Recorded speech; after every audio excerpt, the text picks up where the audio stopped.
istrinya dan anak-anaknya, kemudian dia menyuruh budaknya untuk menjadi imam. Ini dalil yang dijadikan dalil oleh para ulama bahwasanya boleh sholat id di rumah. Adapun bagaimana cara pelaksanaannya, secara umum pelaksanaannya sama saja. Tidak ada bedanya kita sholat id di rumah dengan sholat id di lapangan. Bedanya kalau di rumah kita tidak melaksanakan khutbah, itu saja. Baik, saya ingatkan kembali bagaimana cara pelaksanaan sholat id. Sebelum sholat id kita disunahkan untuk mandi, ya, yaitu mandi tersebut kita kerjakan setelah terbit fajar agar kita mandi di hari id, ya. Setelah itu kita disunnahkan juga untuk makan korma dalam jumlah witir, ya, mau 3, mau 5, mau 7, karena itu sunnah Nabi SAW. Kenapa kita dianjurkan makan korma? Untuk menunjukkan bahwasanya hari tersebut adalah hari Al-Fitr. Al-Fitr secara bahasa artinya berbuka. Idul Fitri artinya hari berbuka, artinya kita sudah tidak puasa lagi. Maka kita tunjukkan bahwasanya kita berbuka. Sebagaimana kita berpuasa karena Allah, kita berbuka juga karena Allah, dan Nabi SAW segera menunjukkan berbukanya tersebut. Kalau tidak ada korma, maka sebenarnya Allah mengatakan boleh makan yang manis-manis. Kemudian setelah itu kita sholat id. Adapun sholat id, maka waktunya dimulai dari waktu syuruk, yaitu sekitar 15 menit setelah sunrise, setelah terbit matahari. Dan berakhir kata para ulama sebelum waktu zawal, yaitu sekitar 15 menit atau 10 menit sebelum azan zuhur. Di antara itu kita boleh melaksanakan sholat id. Tapi yang terbaik kita sholat id di awal waktu, di pagi hari. Adapun pelaksanaannya, maka kita bertakbir rakaat pertama 7 kali, rakaat kedua 5 kali takbir. Nah, ada khilaf di kalangan para ulama tentang 7 takbir ini. Apakah 7 takbir tersebut termasuk takbiratul ihram ataukah takbiratul ihram tidak dihitung, ya?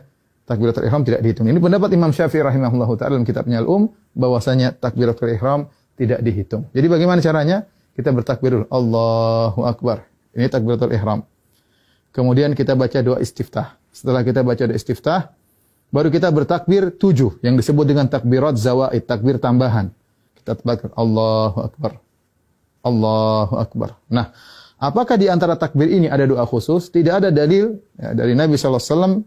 Nabi pernah disebutkan membaca sesuatu di antara takbir-takbir tersebut. Oleh karenanya, pendapat mazhab Maliki tidak ada bacaan. Namun sebagian ulama berpendapat boleh membaca sesuatu seperti mazhab Syafi'i.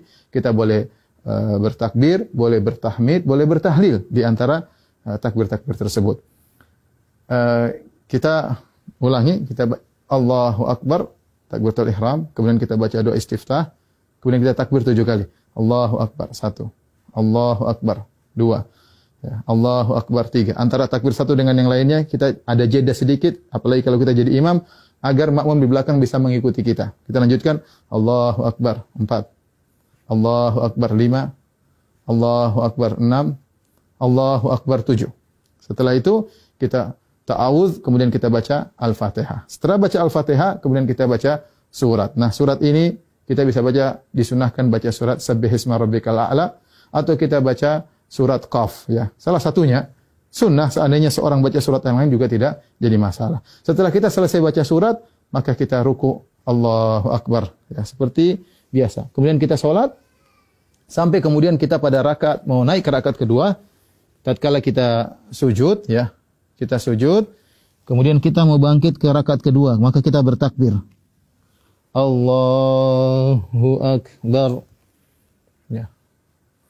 Nah, takbir dari sujud menuju ke rakaat kedua namanya takbir al-intiqal. Yaitu takbir perpindahan dari satu rukun ke rukun berikutnya, dan itu tidak dihitung, tidak dihitung. Nah, rakaat kedua kita bertakbir 5 kali.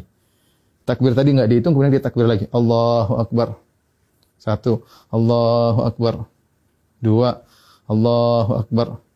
3, Allahu Akbar.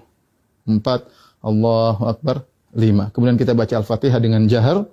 Kemudian setelah itu kita baca surat, disunahkan kita baca surat Al-Ghasyiyah atau kita baca surat Qaf, surat Al-Qamar, kita baca surat Al-Ghasyiyah atau kita baca surat Al-Qamar. Kalau tidak, kita baca surat yang lain, tidak jadi masalah. Kemudian kita selesaikan salat kita. Nah, setelah salat, apakah ada khutbah? Jawabannya, Anas bin Malik ketika mengumpulkan anak dan istrinya, beliau tidak berkhutbah. Oleh karenanya, asalnya kita tidak berkhutbah. Namun sebagian ulama seperti Ibn Qasim dari mazhab Maliki mengatakan jika berkumpul banyak orang maka ada yang berkhutbah, maka itu baik, tidak mengapa, tidak terlarang, ya. Demikian tata cara singkat ini, semoga bermanfaat bagi kaum muslimin. Semoga Allah menerima ibadah kita. Wabillahi taufik. Assalamualaikum warahmatullahi wabarakatuh.